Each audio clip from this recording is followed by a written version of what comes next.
Shalom dan salam damai sejahtera kepada semua yang bersama-sama di dalam ibadah melalui platform online pada hari ini. Semoga walau dimanapun kamu berada pada ketika ini, kasih dan damai sejahtera yang datang daripada Tuhan Yesus Kristus kita dapat rasakan sehingga saat ini. Saya harap kita semua berada dalam keadaan yang baik, sehat, dan yang paling penting ada sukacita di dalam hati kita. Mengetahui bahwa meskipun apa sahaja yang berlaku di dalam dunia ini, Tuhan masih mengawal segala sesuatu dan segala sesuatu indah pada waktunya. Mari kita persiapkan hati kita untuk ibadah pada hari ini melalui doa. Mari kita berdoa. Tuhan yang bertakhta di dalam kerajaan surga yang telah kami kenal melalui anak-Mu Yesus Kristus dan juga persekutuan Roh Kudus.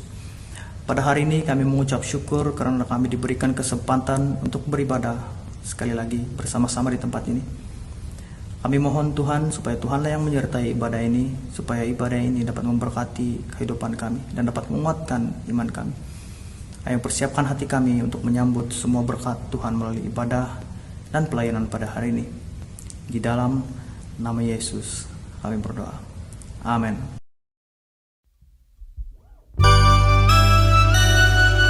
Kau terbesar dan mulia, ajaib semua perbuatanmu. Kau terbesar dan mulia, biarlah semua memujimu.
Mari kita berdoa.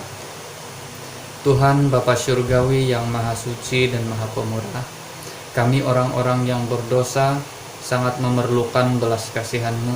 Sekarang mengaku di hadapan-Mu segala dosa kami di dalam pikiran, perkataan, dan kelakuan.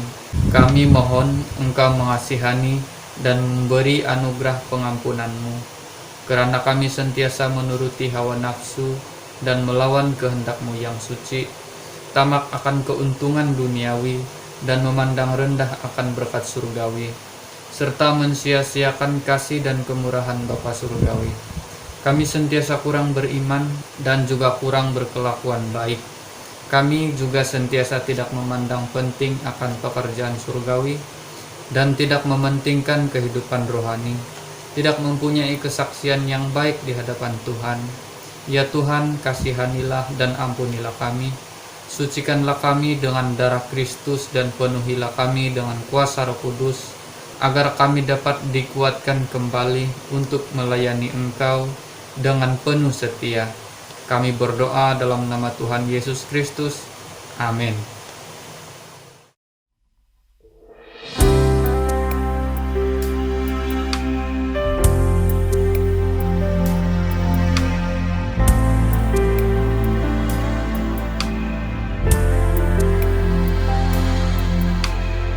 Saat ku dalam kesesakan, yang ku harap hanya Kau Tuhan.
Mari kita sama-sama melafazkan pengakuan iman rasuli.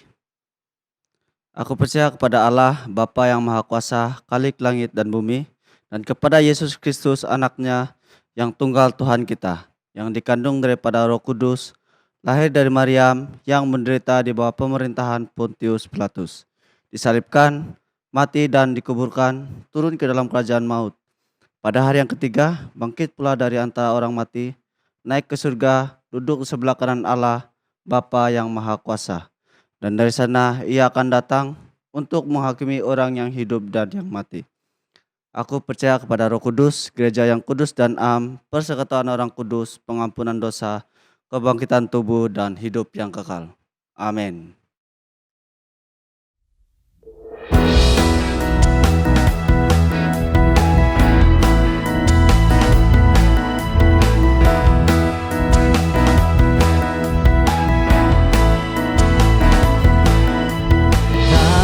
Pernah ku ragu akan kesetiaanmu, kau pegang hidupku. Sepenuh jiwaku ku yakin dan percaya, kau tuntun langkahku. Yesus, kaulah Raja dalam hidupku, berkuasa berjaya untuk selamanya. Hanya Kau Tuhan, sumber kekuatan, kuasa-Mu tercurah bagiku senantiasa. Dengan-Mu Tuhan, ku kan berjalan dari kemuliaan sampai kemuliaan selamanya.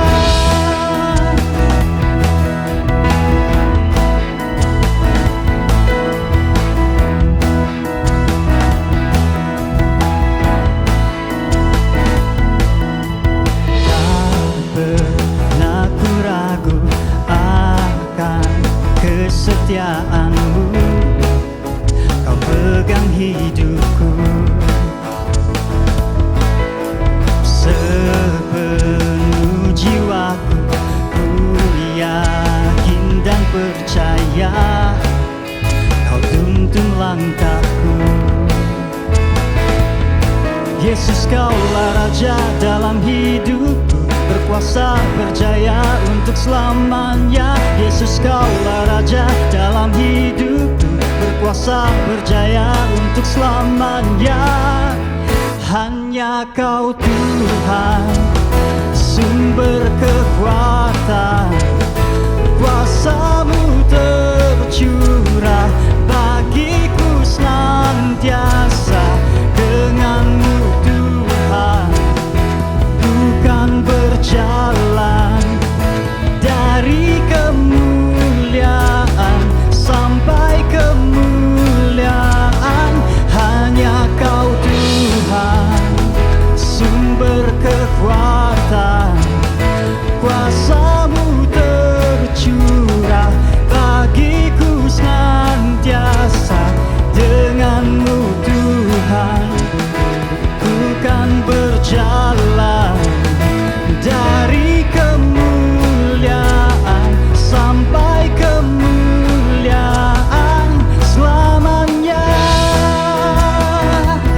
Oh, oh, selamanya. Yeah, yeah.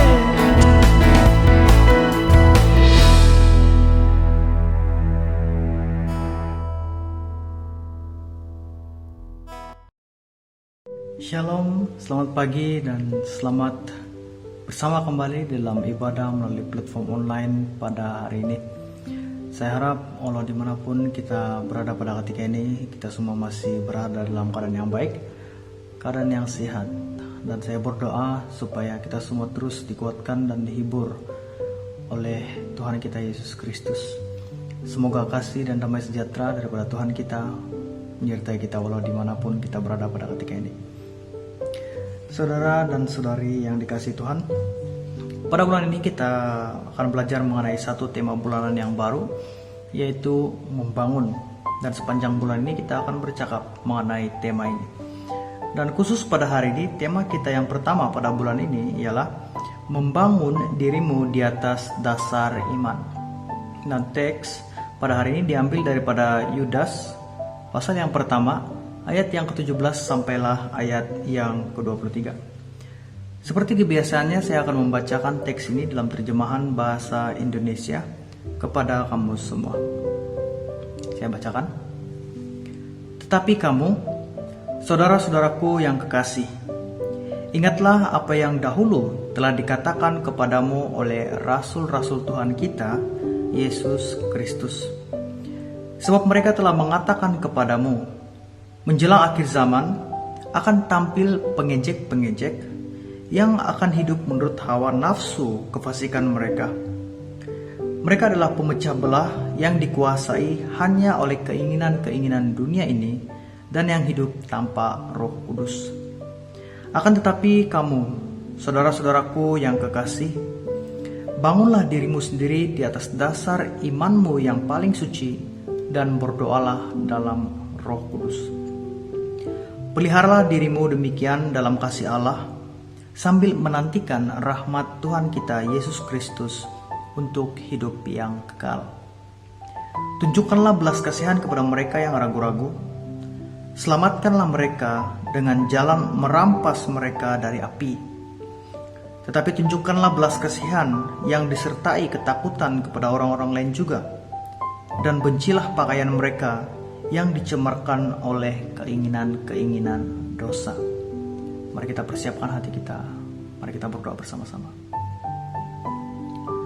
Bapa yang bertakhta di dalam kerajaan surga, pada hari ini kami sangat mengucap syukur karena sekali lagi kami diberikan kesempatan yang indah untuk mempelajari firman Tuhan pada hari ini. Kami mohon Tuhanlah yang menyertai kami di dalam pembelajaran kami pada hari ini, supaya melalui pembelajaran pada hari ini kami dapat mengenal Engkau dengan lebih baik. Kami juga menyadari keterbatasan kami sebagai manusia untuk memahami petikan firman Tuhan pada hari ini. Oleh itu kami dengan penuh kerendahan hati memohon pertolongan daripada Tuhan melalui Roh Kudus, supaya kami boleh memahami firman Tuhan. Dan pada waktu yang sama Tuhan, ajarilah kami dan peringatkanlah kami supaya apa yang kami pelajari pada hari ini tidak sekadar menjadi pengetahuan, tetapi boleh menjadi bakalan di dalam kehidupan kami. Di dalam nama Yesus kami berdoa. Amin. Saudara dan saudari yang sangat-sangat dikasihi oleh Tuhan, pertama sekali apabila mendengar surat ini, kita mungkin sedikit bimbang, karena kita mungkin berpikir bahwa ini adalah surat yang ditulis oleh Yudas Iskariot. Tetapi untuk klarifikasi, surat ini bukanlah ditulis oleh Yudas Iskariot yang telah mengkhianati Yesus seperti mana yang kita telah ketahui. Tapi ini adalah Yudas yang lain, Yudas yang mengajarkan kebenaran. Dan salah satu rujukan mengenai penulis surat ini terdapat di dalam ayat yang pertama yang berbunyi demikian. Dari Yudas, hamba Yesus Kristus dan saudara Yakobus, pada mereka yang terpanggil, yang dikasihi dalam nama Allah Bapa dan yang dipelihara untuk Yesus Kristus. Nah, bukti yang kedua ialah surat ini ditulis sekitar 65 hingga 90 Masehi, di mana pada ketika itu Yudas Iskariot yang mengkhianati Yesus telah lama mati. Nah, meskipun surat Yudas ini adalah surat yang terpendek dalam Perjanjian Baru, karena surat ini cuma mempunyai satu pasal sahaja. Nah, kita boleh habis membaca keseluruhan isi surat ini di dalam waktu 5 menit hingga 10 menit. Dan ini juga tidak mengherankan jika surat ini sering diabaikan oleh ramai orang dan mereka terlepas pandang mengenai surat ini. Namun, isi surat ini tidaklah kurang penting jika dibandingkan daripada hasil-hasil tulisan yang lain di dalam Perjanjian Baru. Karena ada pesanan penting yang sebenarnya yang coba disampaikan oleh penulis surat ini kepada orang-orang percaya, seterusnya kepada kita yang hidup pada hari ini. Apakah pesanan yang penting yang terdapat di dalam surat Yudas ini? Jika kita melihat tema umum surat ini, kita akan mendapati bahwa surat ini berisi amaran-amaran kepada orang-orang percaya agar tidak disesatkan oleh pengajar-pengajar sesat, guru-guru palsu yang mengajarkan sesuatu yang tidak selaras dengan apa yang telah diajarkan oleh para rasul. Selain itu, Yudas juga menyuruh agar orang-orang percaya terus berpegang kepada kebenaran yang telah diberitakan oleh para rasul yang terdahulu. Kita boleh lihat di dalam Yudas pasal yang pertama ayat yang ketiga hinggalah ayat yang keempat. Saudara-saudaraku yang kekasih, sementara aku bersungguh-sungguh berusaha menulis kepadamu tentang keselamatan kita semua, aku merasa terdorong untuk menulis ini kepada kamu dan menasihati kamu supaya kamu tetap berjuang untuk mempertahankan iman yang telah disampaikan kepada orang-orang kudus. Sebab ternyata ada orang tertentu yang telah menyelusup di tengah-tengah kamu, yaitu orang yang telah lama ditentukan untuk dihukum. Mereka adalah orang-orang yang fasik, yang menyalahgunakan kasih karunia Allah untuk melampiaskan hawa nafsu mereka, dan yang menyangkal satu-satunya penguasa dan Tuhan kita, Yesus Kristus. Yudas menyuruh kepada orang-orang kudus untuk terus membangun diri dalam dasar iman. Karena ada ajaran-ajaran sesat daripada pengajar sesat yang coba untuk menyesatkan orang-orang kudus, orang-orang percaya pada ketika itu. Nah, apakah ajaran yang coba disampaikan oleh pengajar-pengajar sesat ini? Ajaran yang dimaksudkan oleh Yudas adalah ajaran Gnostik, yang juga diambil dari perkataan Yunani gnosis yang bermaksud pengetahuan. Gnostik merupakan satu sekta yang mengajarkan bahwa keselamatan boleh diperolehi melalui pengetahuan yang istimewa, eksklusif, yang mereka kenali sebagai kunci kepada keselamatan. Dan hanya orang-orang yang mempunyai pengetahuan inilah, pengetahuan yang istimewa, eksklusif inilah yang boleh memiliki keselamatan. Tetapi ajaran ini bertentangan dengan apa yang diajarkan oleh para rasul mengenai keselamatan hanya ada di dalam Yesus Kristus dan tidak boleh diperolehi oleh manusia selain daripada anugerah Allah kepada manusia. Pada masa yang sama, ajaran Gnostik juga menyebabkan banyak perpecahan di kalangan orang percaya. Karena menurut ajaran Gnostik, ada dua kategori orang yang percaya. Yang pertama ialah kategori yang rendah, yang kedua adalah kategori yang lebih tinggi, kategori E dan kategori B.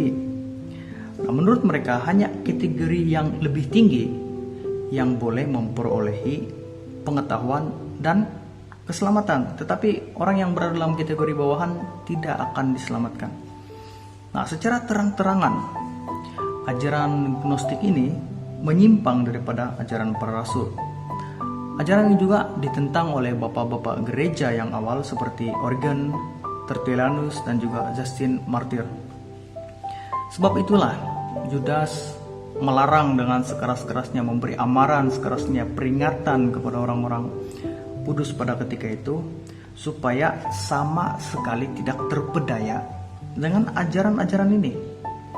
Karena memang tidak dinafikan bahwa kepercayaan Gnostik ini adalah kepercayaan yang sangat menarik, karena dia memberikan perasaan spesial, eksklusif, dan perasaan lebih baik kepada satu kelompok orang, dan diskriminasi, merendahkan satu kelompok yang lain.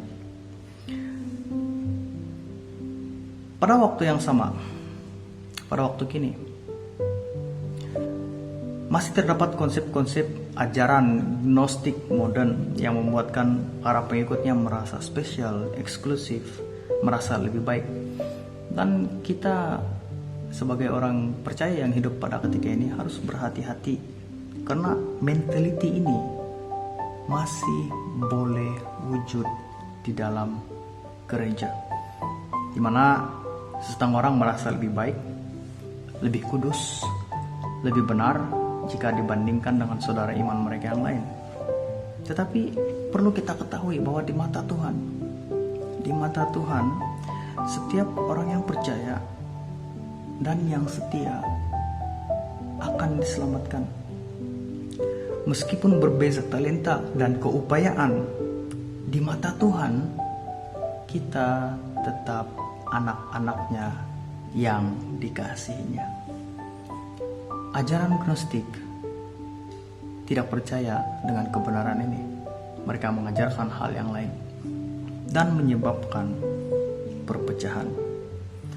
Selain daripada ajaran Gnostik, memang masih banyak ajaran-ajaran lain yang menyesatkan pada ketika itu dan juga pada ketika ini.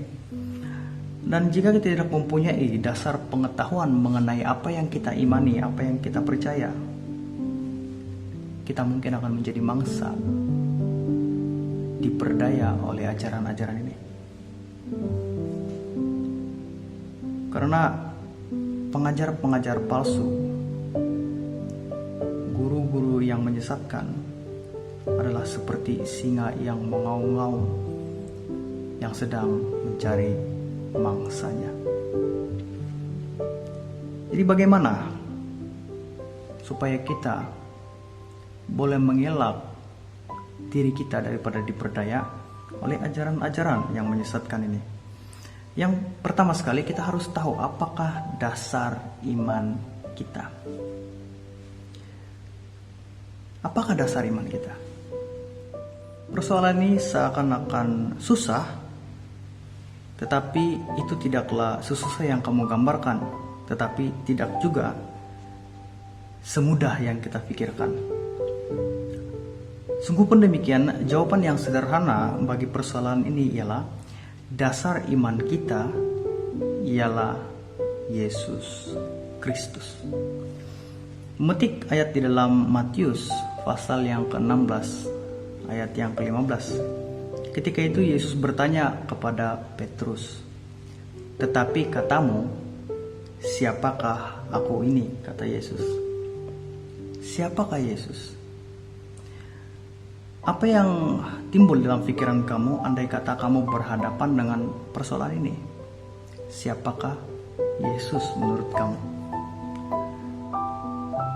Jawaban yang sederhana ialah Yesus Kristus adalah dasar iman kita. Siapakah Yesus? Yesus Kristus adalah dasar iman kita. Nah, kenapa Yesus adalah dasar iman kita? Jawabannya ialah karena segala yang kita percayai di dalam pengakuan iman kita yang kita sering lafazkan setiap minggu berdiri di atas dasar yang telah diletakkan oleh Yesus Kristus sendiri, seperti kebangkitan tubuh, hidup yang kekal, dan janji pemulihan yang sempurna. Semuanya berdiri di atas dasar yang telah diletakkan oleh Yesus Kristus, di atas pekerjaan yang telah disempurnakan oleh Yesus Kristus. Nah, siapa Yesus Kristus? Yesus Kristus adalah Allah yang menjadi manusia, firman yang menjadi manusia, menyatakan diri kepada manusia, tinggal bersama manusia, dan dialah jalan dan kebenaran dan hidup. Inilah kebenaran dan inilah dasar iman kita yang kukuh. Jika ini bukan kebenaran dan ini bukanlah kebenaran yang kukuh, maka segala yang kita percayai, pengakuan iman kita, semua adalah sia-sia. Tetapi karena Yesus adalah dasar iman yang kukuh, maka iman kita tidak menjadi sia-sia. Tetapi iman kita adalah iman yang menuju kepada kehidupan yang kekal. Amin. Persoalan seterusnya, kenapa dasar iman ini adalah dasar iman yang kukuh? Apa menurut kamu? Kenapa menurut kamu? Sekali lagi jawaban yang sederhana bagi persoalan ini ialah karena Yesus bangkit pada hari yang ketiga. Kenapa Yesus Kristus adalah dasar iman yang kokoh? Karena Yesus Kristus bangkit pada hari yang ketiga. Ya, karena Yesus bangkit pada hari yang ketiga. Izinkan saya untuk jelaskan secara ringkas dan secara sederhana mengapa kebangkitan sangat penting. Yang pertama sekali, jika Yesus tidak bangkit daripada kematian, maka itu sangat jelas membuktikan bahwa apa yang dikatakan, apa yang diajarkan oleh Yesus kepada murid-muridnya, dan yang dikatakan oleh Yesus kepada orang-orang yang dia ajar dan yang mendengarkan dia, semua adalah penipuan. Logiknya sederhana. Jika Yesus sendiri tidak bangkit daripada kematian, bagaimanakah dia mau membangkitkan orang mati? Betul? Tetapi karena Yesus mati bagi dosa kita dan dia bangkit sebagai tanda kemenangan, ini bermakna apa yang diajarkan oleh Yesus, apa yang telah didengar oleh orang-orang yang mendengarkan dia, semua itu adalah kebenaran. Karena Yesus bangkit, kita yang percaya juga akan dibangkitkan. Karena Yesus hidup, kita juga yang percaya dan yang setia akan hidup. Sebab itulah kebangkitan adalah satu bukti dan satu kepastian bahwa iman kita tidak sia-sia. Di dalam Alkitab masih ada banyak hal yang boleh diperdebatkan. Sebagai contoh, adakah baptisan secara percik ataupun secara selam, ataupun hal-hal yang berkaitan dengan sakramen. Tapi satu hal yang dipersetujui oleh semua gereja ialah Yesus bangkit daripada kematian. No debat. Ini adalah kebenaran. Karena Yesus bangkit, kita akan dibangkitkan. Berbalik kepada pengajar-pengajar sesat yang dikatakan di dalam teks kita pada hari ini.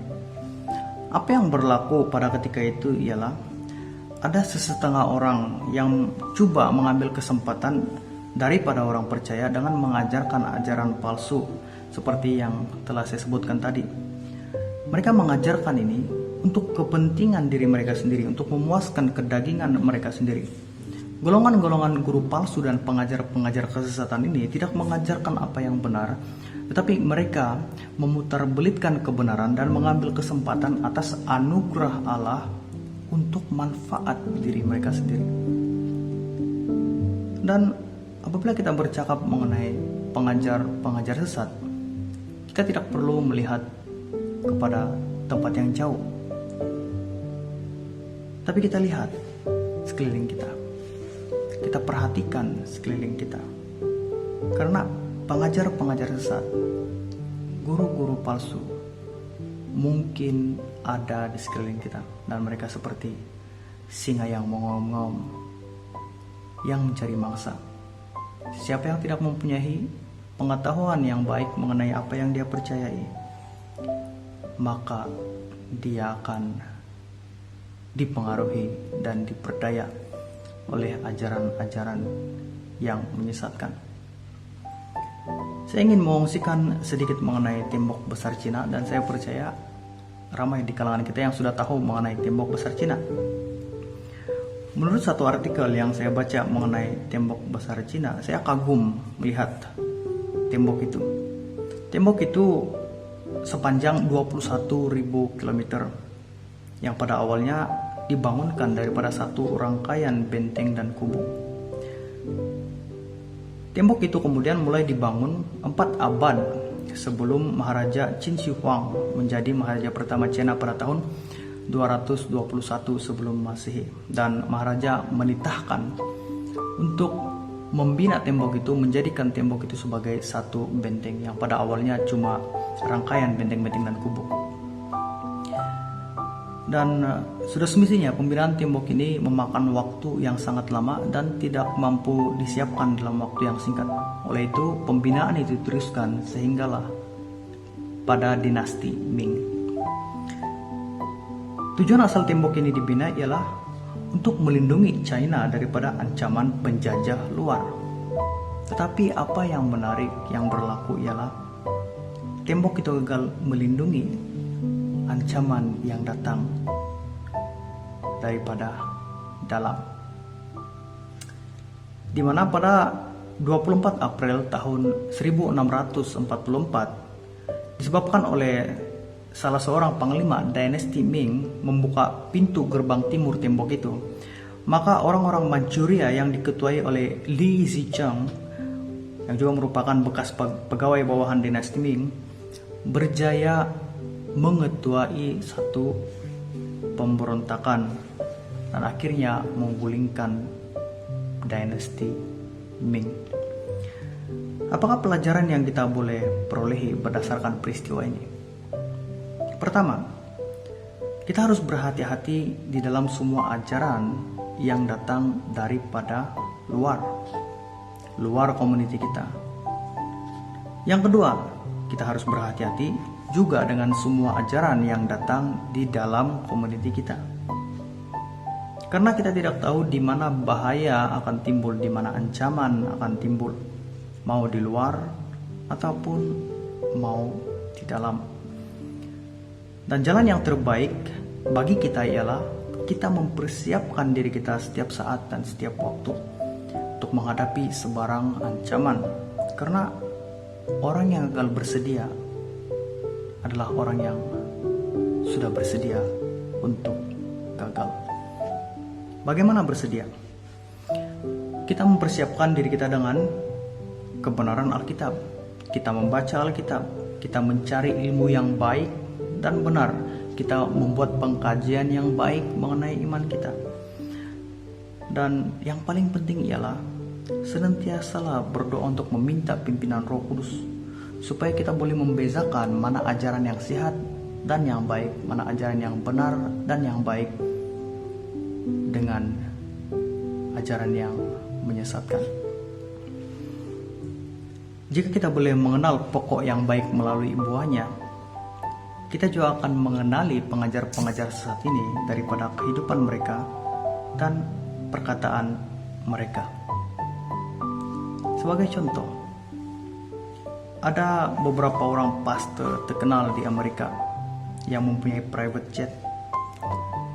Dan apabila ditanya salah seorang dari para pastor yang mempunyai private jet itu, respon beliau ialah dia katakan private jet ini adalah untuk tujuan pelayanan, kegunaan pelayanan, untuk bergerak ke sana kemari untuk memberitakan Injil kononnya.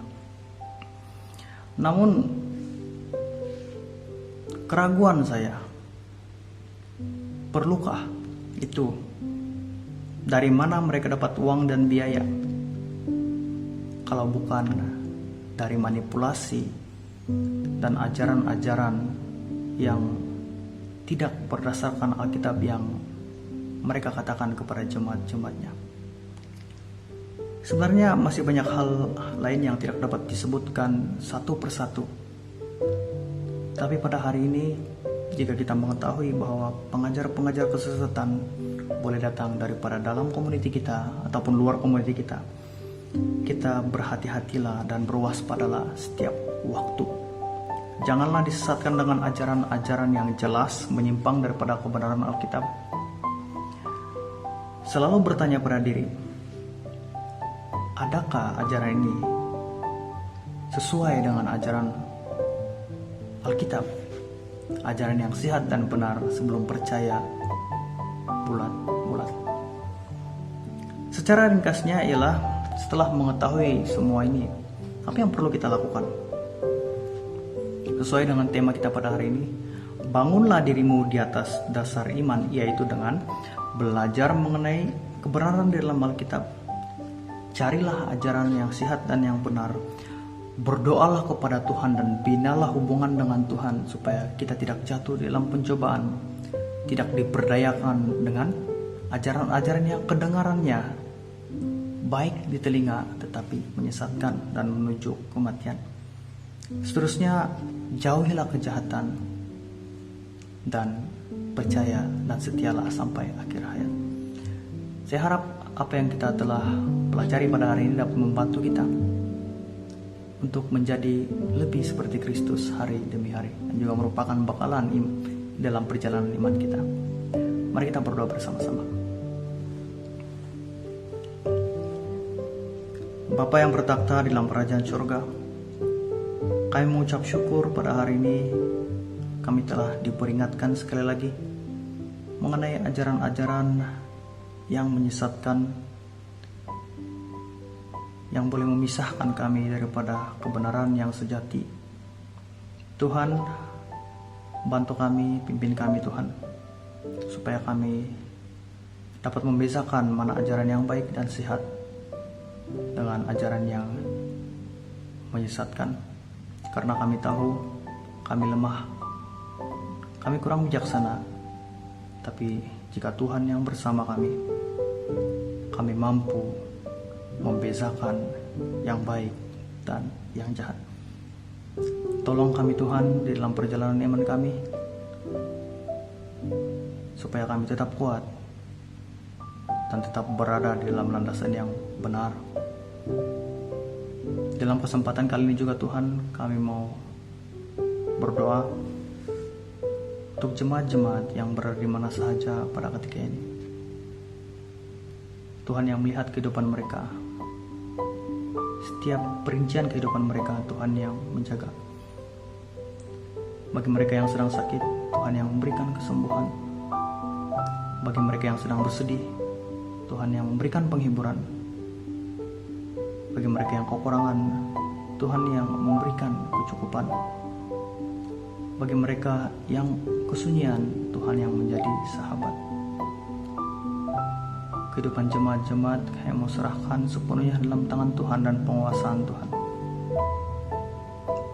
Selain itu Tuhan, kami juga mau terus berdoa dengan keadaan semasa yang sangat-sangat membimbangkan. Kami masih lagi berhadapan dengan pandemik ini,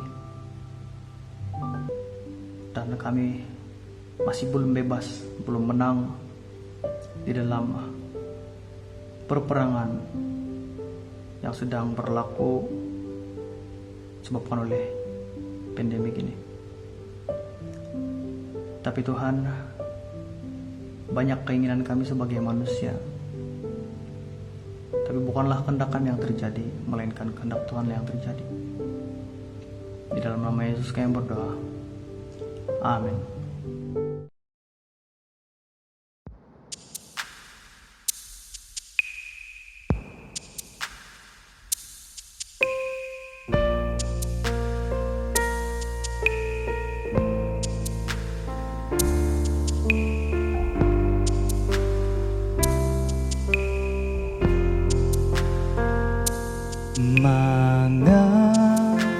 Mengakunoku Tuhan di kodimmu dohon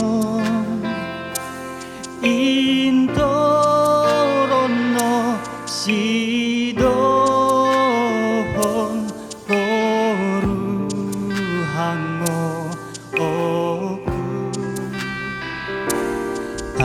asoti koro siku ong sid somokoku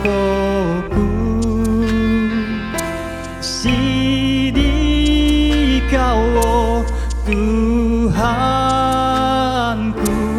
ano aparid oku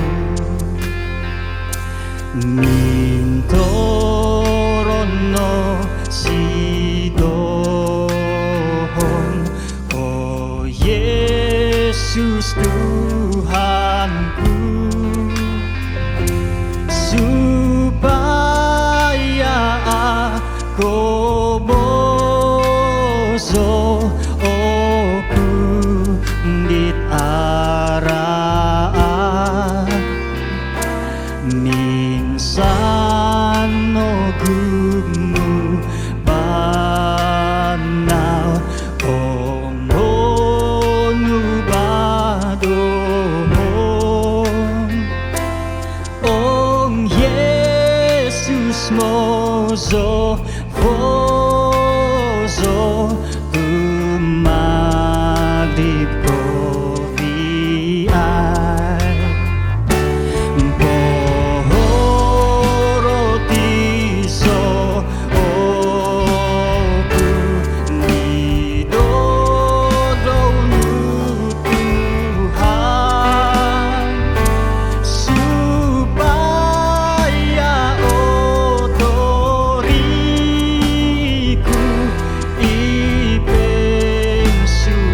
jemaat boleh membaca perincian setiap pengumuman di sebelah kiri saya. Yang pertama berkenaan dengan kelas baptisan, semua info jemaat boleh membaca di sebelah kiri saya. Kedua adalah Bible Study yang diadakan pada setiap hari Rabu jam 8 hingga 9 malam. Pengumuman yang ketiga adalah Gereja PCC Danang tidak mengadakan ibadah secara berjamaah bermula 1 hingga 14 Jun karena tertakluk dengan SOP. Oleh yang demikian, jemaat boleh mengikuti ibadah secara online di Facebook page PCC Danang bermula jam 9 pagi. Sekian, terima kasih. Untuk pemberian uang persembahan dan ucapan syukur, jemaat boleh banking secara terus ke account Gereja PCC Danang seperti yang jemaat lihat di sebelah kiri saya, dan sila antar resit transaksi sebagai rujukan kepada Bendahari PCC Danang. Mari kita berdoa untuk uang persembahan. Bapa di surga, kami bersyukur karena Engkau memberkati kami walaupun dalam keadaan yang sangat sukar. Kami percaya terus bisa berada di pihak kami.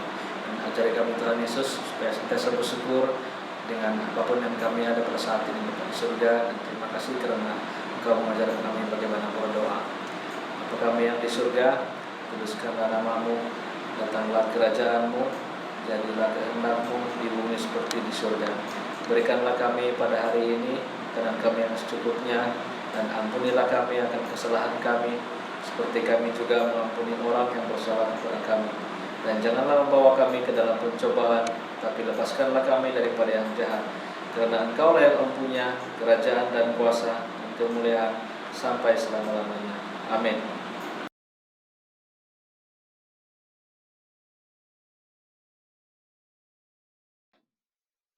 Marilah kita mengingati dan mentaati ajaran Tuhan Yesus tentang kasih. Tuhan Yesus berkata, "Kasihilah Tuhan Allahmu dengan segenap hati dan dengan segenap jiwamu dan dengan segenap akal budimu." Itulah hukum yang terutama dan yang pertama. Dan hukum yang kedua yang sama dengan itu ialah, "Kasihilah sesamamu manusia seperti dirimu sendiri." Pada kedua hukum inilah tergantung seluruh hukum Taurat dan kitab para nabi. Saya mau membawa jemaat sekalian untuk doa berkat. Mari kita berdoa. Marilah kita pulang dengan membawa berkat daripada Allah kita, anugerah Tuhan Yesus Kristus, kasih Allah Bapa dan persekutuan Roh Kudus menyertai kita sekalian sekarang dan selama-lamanya. Amin.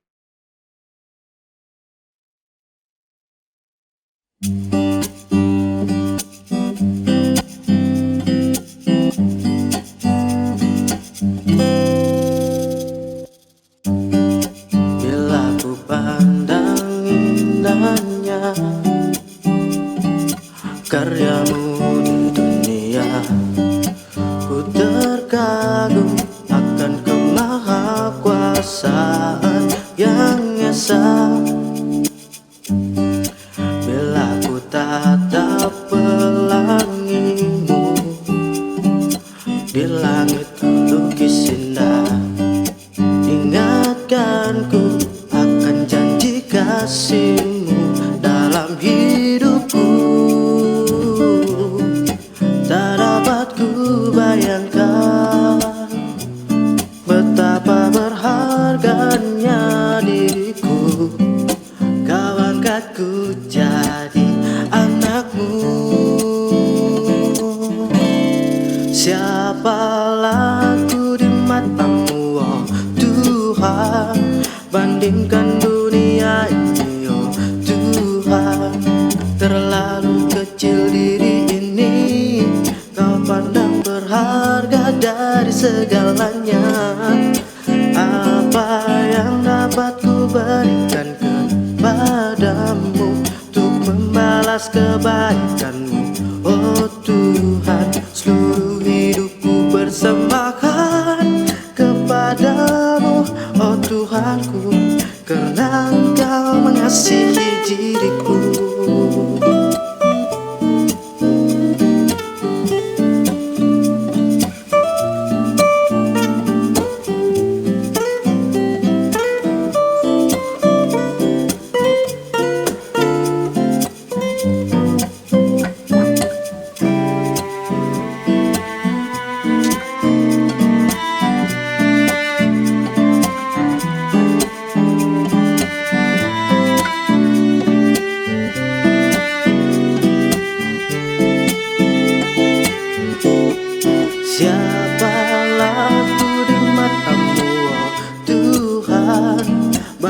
bandingkan dunia ini, oh Tuhan.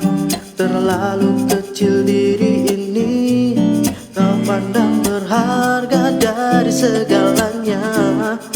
Apa yang dapat ku berikan kepadamu untuk membalas kebaikan-Mu, oh Tuhan. Seluruh hidupku persembahkan kepadamu, oh Tuhanku, oh Tuhanku. Siapalah aku di mata-Mu, oh Tuhan. Bandingkan dunia ini, oh Tuhan. Terlalu kecil diri ini, Kau pandang berharga dari segalanya. Apa yang dapat ku berikan kepadamu untuk membalas kebaikan-Mu, oh Tuhan. Seluruh hidupku persembahkan kepadamu. Oh yeah, oh, oh, oh. Seluruh hidupku persembahkan kepadamu, oh Tuhanku, karena Engkau mengasihi diriku.